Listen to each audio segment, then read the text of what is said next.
What's up everybody, Sunkissed here, and in today's video, we're going to be going over a full human raid build guide. I'd like to know down in the comments, what is your favorite stage of the raid? And I'll catch you at the end of the video.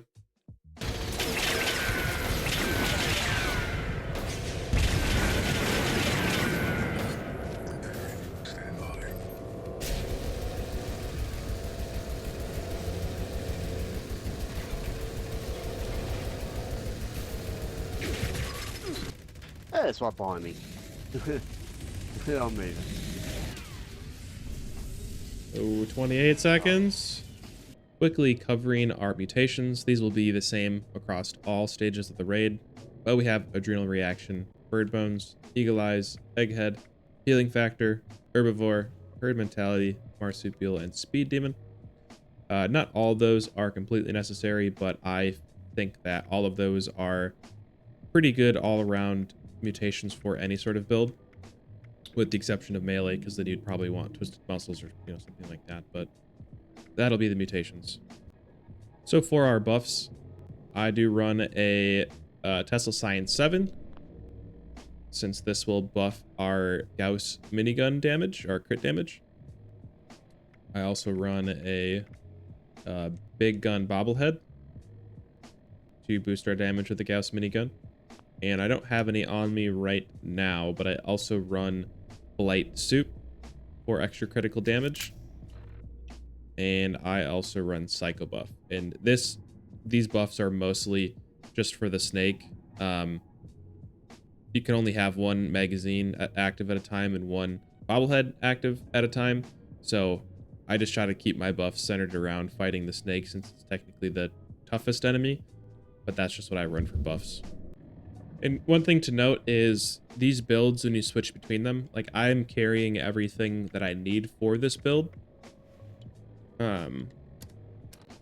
including both sets of power armor and also the unyielding armor set that I wear underneath slash when I'm outside of the power armor. And between the two builds, kind of depending on circumstances, but our carry weight could be anywhere between like 450, 485, and our stuff normally weighs like 340 to 380 pounds. So you can carry everything needed for all styles of this build. The only thing that you're changing is the power armor that you're wearing, and also on the build card, you're changing back and forth between these two builds. And then if you desire, you can change out your legendary perk cards to swap out Funky Duds and follow through. Oh, right. Starting off with our EN06 build, we're going to go ahead and first take a look at the weapon that we're going to use. There's going to be two of them, actually. The first one is the Vampires 50 limb damage Pepper Shaker. And the reason I have Vampires on here is because when Ricochet triggers, it actually heals you. And as a bloodied character, you can imagine why that is very helpful. And then the actual weapon that I'm going to be using once the shield breaks is the Enclave Plasma Flamer. It's Furious Weapon Speed, +3 Intelligence, pinpointers, and I have the Prime Capacitor, Stabilized Flamer Barrel, Stabilized Stock, and Short Night Vision Scope. I don't know if this is exactly the perfect setup, but that's just what I was able to get my hands on for this EPF, so that's what I'm using. And excuse the glitch. I just got done doing the Guardian, and I'm still remaining on fire for some reason, but here's a look at the special point allocation for this build, for the EN06 section, that is. And my legendary perk cards are going to be exactly the same for all stages of the raid. We have follow through, take one for the team, and then 4 special cards. You definitely could get away with maybe replacing follow through or taking one for the team with what is it called here?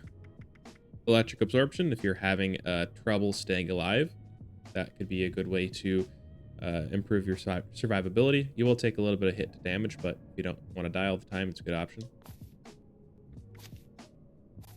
Over in Strength, we have a few carry weight related perk cards like Bandolier, Arms Keeper, and Strongback. But then we have Lock and Load, Bullet Storm, and Easy Target for extra damage against the EN06. Number Cruncher, Tank Killer, Tormentor, Smart Shot, and Center Masochist are all damage boosting cards against the Guardian. Over in Endurance, we have Life Giver, so that we're tankier as a bloodied character. Radical for extra carry weight. Charged Needs to keep our mutations. Ironclad to become more tanky. Bullet Shield, so that way we increase our deflect chance against the Guardian. And with that, we'll just be shooting the Pepper Shaker every 4 or 5 seconds to keep this active. And Fireproof, since the Guardian shoots a lot of explosives at you. Stranger Numbers to buff our positive mutation effects. Over in Intelligence, we have Nerd Rage for extra damage. Field Surgeon. This is actually a really important card.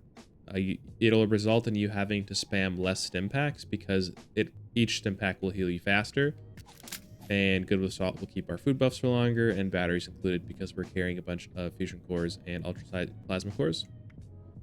Over in Agility, we have a mixed bag of the Onslaught / Gunslinger perk cards, 1 rank of Born Survivor, 3 ranks of Covert Operative to increase our sneak attack damage, which will, you will essentially crouch after you destroy the EN06 Guardian's shield, and then you can sneak attack it.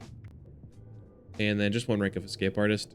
Don't necessarily know if this is really that helpful or not, but I figure sometimes, for me at least, I have trouble getting into stealth after defeating the EN06 Guardian's shield, so I just have this perk card on. Class Freak to buff to reduce the negative effects of our mutations. Critical Savvy, 1 gun army. This is also so we're doing extra limb damage back against the EN06 Guardian. So if we have this card equipped and we have a heavy weapon equipped, it should theoretically increase limb damage against the shield. And Luck of the Draw, I just have this on because the Enclave plasma stuff breaks pretty quickly, so this could help slow that down a little bit. For the armor, it's essentially a full set of troubleshooters with +2 luck, through hikers, and reflective. You don't necessarily need to have +2 luck. The reason I have it is to increase the amount of times that ricochet triggers while you're tanking damage from the EN06 Guardian. You could put +2 endurance here if you're having more problems with dying. And reflective, I really recommend reflective against the EN06 Guardian. It makes a big difference in how fast you can take its shield down. So for the drill stage of the raid, I just essentially rock the same the same build for the EN06 Guardian. I find that it doesn't really matter too much. You could run like life-saving stuff, or you could run the legendary perk card Power Armor Reboot, or a Scout's Banner. I don't really bother with that stuff, honestly. I just keep my EN06 build on because it's the same build that I also use against the Enclave generals. Mostly just walk right up after you destroy the shields and aim for the head with the Enclave Plasma Flamer, and with Smart Shot and the EPF, it does quite a bit of damage. So nothing specific to the drill stage, but I will say, instead of using the Enclave Plasma Flamer on that stage, I use my Gauss minigun instead. It's got a 600 round mag. It's pretty decent in VATS against the mole miners and stuff. So this is personally what I use. And you can always switch to your Enclave Plasma Flamer if they get too close and you need to clear a decent amount of them out. For the Ultracite Crystal stage, I'm sticking with the EN06 Guardian build at that point. It's good through the first three stages. There's not really anything specifically that you need for the 4th stage, other than I personally use a quad weapon speed laser rifle with the beam splitter, just because the the Ultracite crystals are destroyed based on number of projectiles hitting them. So something like the laser rifle that shoots 5 rounds with a decent rate of fire, or a shotgun like the Cold Shoulder, or just something else that shoots a bunch of pellets with a decent rate of fire, those are all good options to destroy the Ultracite crystals as fast as possible. All right, now finally moving on to the Ultracite Terror / Ultracite Snake build. First, we'll start with the weapon. I showed it off a little bit earlier, but it's a Gauss minigun with various weapon speed, less AP cost, and conductors, with the pentabarrel, Tesla coil dynamo, and no sights, since sights don't change AP cost anymore. Some people like to run the other Tesla, I think it's coil capacitor. That does technically give you more damage per shot, but it drops the capacity down to 400. And one thing that I just find that's convenient with the capacity of 600, by the time you finish the mag, you'll have reached your full 20 stacks of bullet shield. So with I don't remember the name of the card, but when you reload, you keep half your stacks, so then you can start again at 10 stacks. You'll just kind of permanently be at a lower amount of stacks. With the other one that has a capacity of 400, honestly, they're both good options. I just personally prefer the Tesla Coil Dynamo. But taking a look at our power armor, it is a kind of a mixed bag of first stars. So I have one piece of auto stim, one piece of chameleon, so we can activate our other 3 pieces of nocturnals. And then the other pieces are all +2 endurance.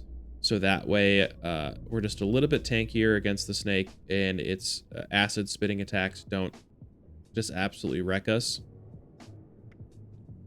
And then we just have food, drink, chem weight reduction, and limit breaking, so we can crit every other shot.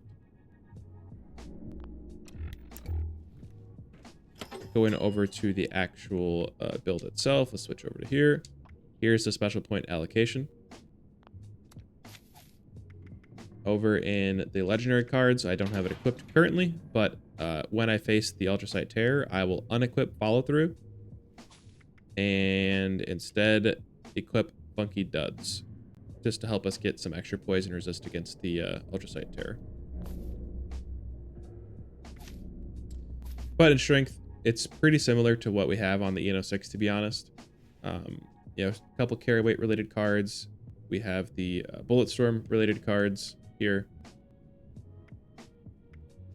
Number Cruncher, Tank Healer, Tormentor, Concentrated Fire, Awareness.